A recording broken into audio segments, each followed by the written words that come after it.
Good morning. Mabilis ang layout ng design ng ating prayers for the GC. Guys, using cellphone tayo. Docs apps and slides apps ang ating ginagamit na pang design.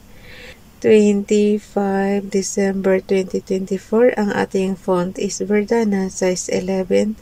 Text color ay red, highlight color is blue. Pareho matingkad yan. So, X na natin format nino. Yung kay Ralph Lion Pag-Vlogs. Merry Christmas from Ralph Lion Pag-Vlogs. Mayroon pang isa, binigay ni Nining Donalyn. Thank you, Ning. Powerful prayer to the Holy Spirit. Ayan siya. Come, Holy Spirit, empower my life to produce fruit of love, joy, peace, patience, kindness, goodness, faithfulness, gentleness, and self-control. Come, Holy Spirit, drive away every sickness and disease that is defiling your temple, which is my body. Come, Holy Spirit, take charge of my life and give me miraculous breakthroughs in my finances, my relationships, and in my career. Come, Holy Spirit, stir the hearts of divine helpers to come into my life and help me financially. Come, Holy Spirit, deliver me from evildoers and protect me from those who have risen against me.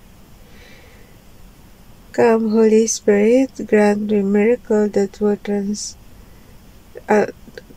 grant us miracle that will turn around the situation in my life and transform me into the person who you created me to be.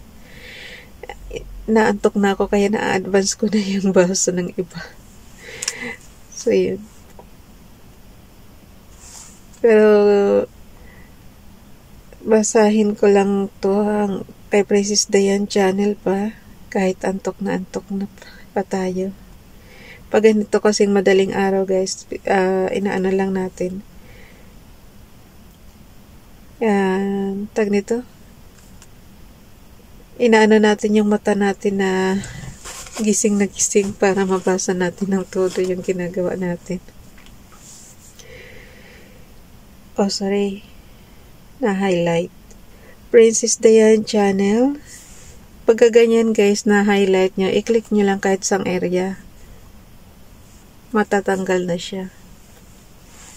Ganyan talaga pag nagkakamali kayo ng pindot. Kasi touchscreen ito eh. So, very sensitive yung kanyang keypad. Konting pindot mo lang eh, nag-i-execute na yung command na iba. So, dito tayo kay Princess Diane channel. Lord, we ask today for more of your Holy Spirit in our lives. Lord, it can be easy for us to become consumed with the fears that surround us in life.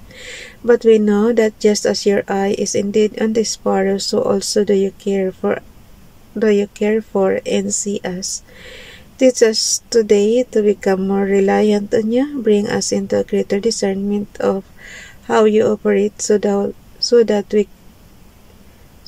we may come into a deeper understanding that all we see with natural eyes is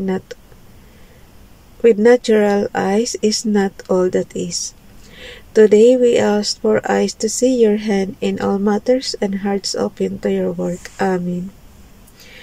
Basahin na rin natin yung ating slides apps. Punta tayo sa slides apps. Katumbas lang ito sa PowerPoint guys. Microsoft PowerPoint. May inano lang akong notification. Nag-email sa akin yung kaya lang wala pa naman tayong pambili. Mas gusto ko kasi ngayon guys, ayoko munang magbili kasi nga, alam niyo na uwi tayo. Tapos, yung pinadala ko nga, sobrang laki na noon eh. Tapos, mayroon pa rin naiwan mga gamit pa rin natin, ang dami pa rin. So, alam niyo naman, ang hirap para akong naglipat bahay. Para akong maglilipat bahay. Kasi nga, diba sabi ko nga sa inyo, hindi ko, ewan ko ha, malakas ang ano ko, mas gusto ko ng tumanda na tayo doon sa yung huling buhay ba ng ano natin, sarili natin, gusto ko ilaan na sa doon na sa Pilipinas. Yung pagtatrabaho natin, gusto ko ng ano, mag-relax na. Hinto na tayo sa trabaho. So, kaya nagpe-prepare na ako. Okay, 25. Oh, repose prayers natin is last year. Then speak kay kay Precious Dayan channel. Then speak Jesus again unto them, saying, I am the light of the world. He that followeth me shall not walk in darkness, but shall have the light of life. John chapter 8 verse 12. Kay Ralph Lyon pag-vlogs naman sa kanyang Hebrews. Sa Hebrews Bible to guys. Pero halo naman English, kaya konti na lang yung hahanapin nyo sa Bible nyo. Yung interpretation ba nito. Isaiah chapter 9 verse 6. Open close parenthesis niya number 5. For unto us a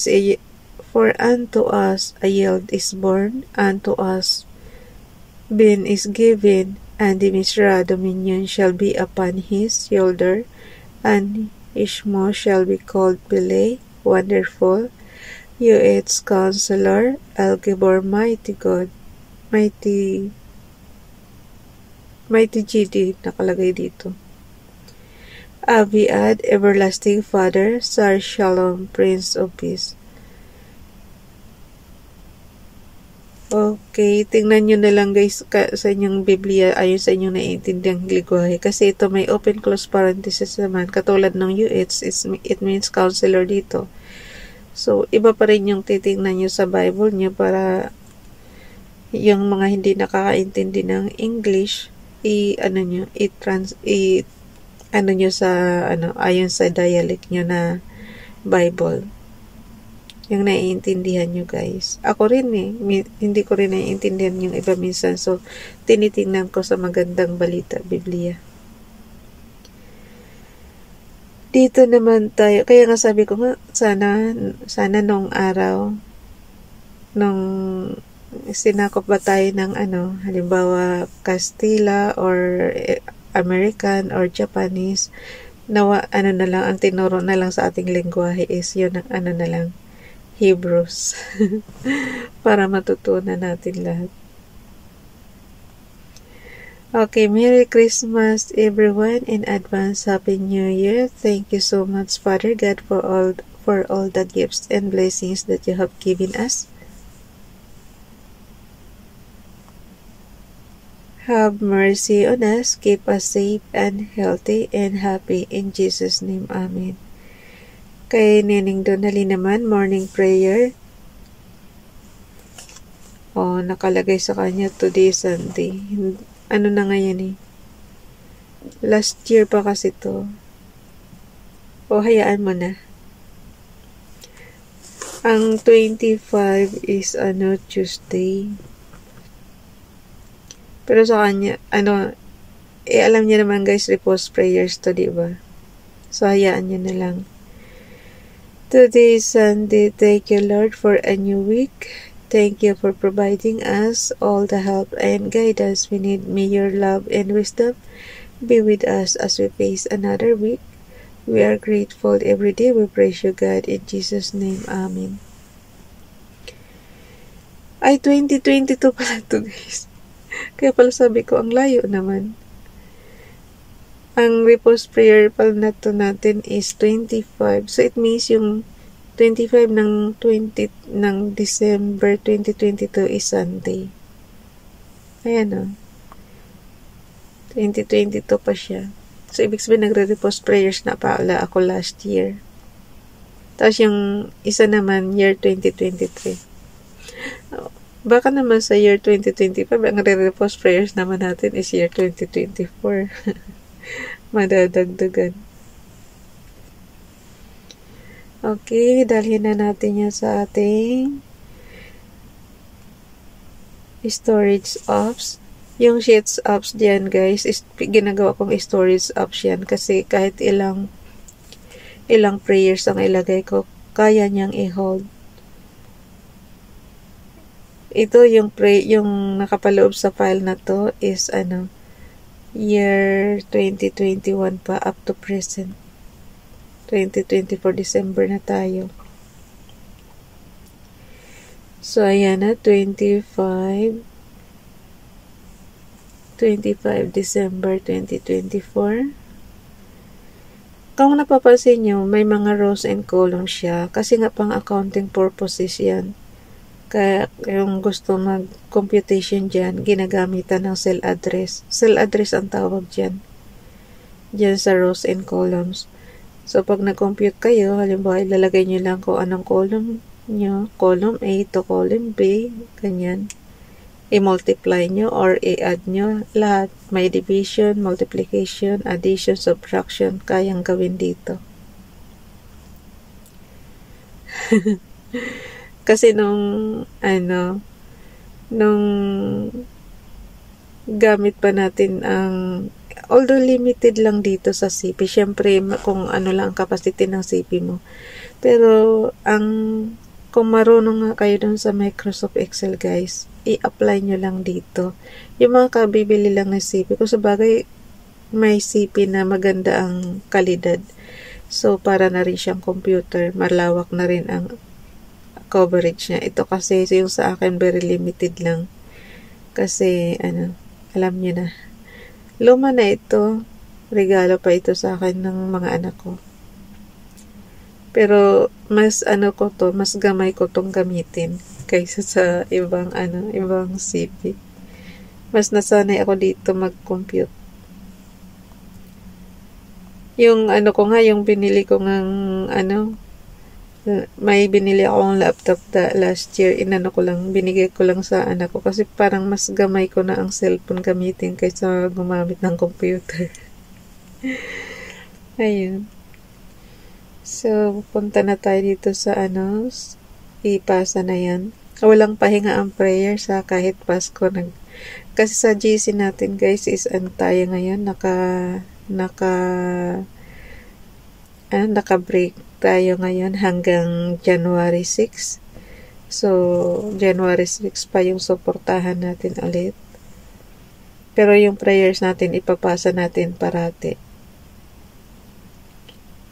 Sa sa GC. Okay. Bye everyone. God bless.